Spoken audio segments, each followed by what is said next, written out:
Okay, so here we go. This is the Kindle Fire home screen. In the middle of the display, you can see our content carousel. All the content I've used most recently is right there, ready and waiting for me in one click.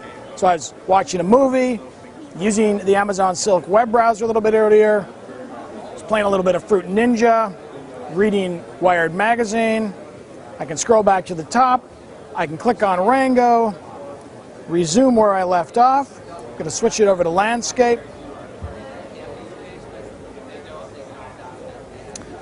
The high-speed dual-core processor, the high-quality 7-inch IPS display with 169 pixels per square inch, the form factor all combined to make the device disappear when you're doing things like watching video. At any point I can pause it, I can go home, pick it up where I left off on my HD TV, my Roku, or my TiVo. I'm going to go home, I'm going to leave it here in landscape, and up at the top of the display you see that it says my name, Peter's Kindle. That means that all the content I currently own, my books, my movies, my video, my music, is all going to be ready and waiting for me the first time I open up my Kindle Fire. So if I go into the music library, for example, I've got hundreds of albums available. I'm going to switch this back to portrait for a moment.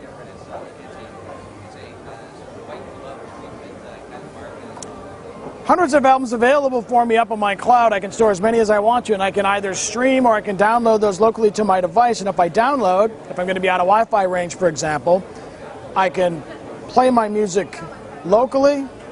Let's go with some Pearl Jam, near and dear to my Seattle heart. While the music is playing, I can go home, open up a book or a website or a magazine. In this case, why don't we go to the web? This is the Amazon Silk browser. It's got tabs, which makes it really easy to get around. I can go to my favorites.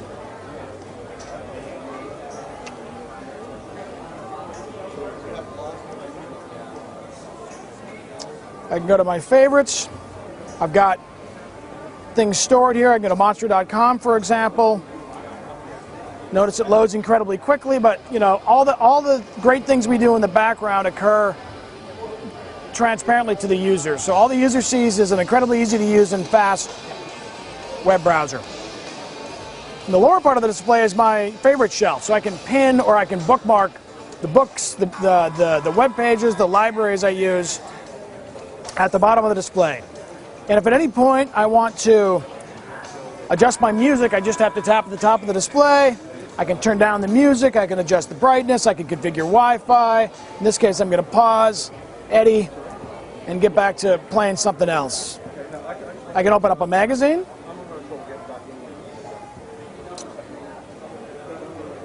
In this case, it's Wired by Condé Nast. And you see that the richness of the color, the great design, the interactivity in the video really pop on the Kindle Fire. So what is that gesture to swipe up, or does it? It'll swipe up. I can show you in a second here. Let's go to my apps library. This is my cloud apps library, so I can store as many apps as I want to up in the cloud.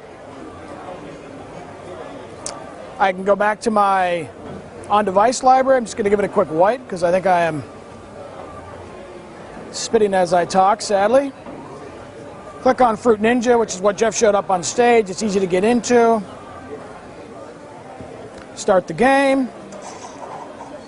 This is another example where the great display, the dual-core processor,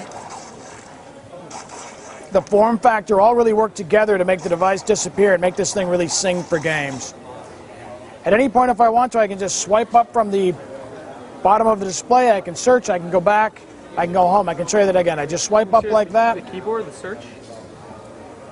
And I can go home.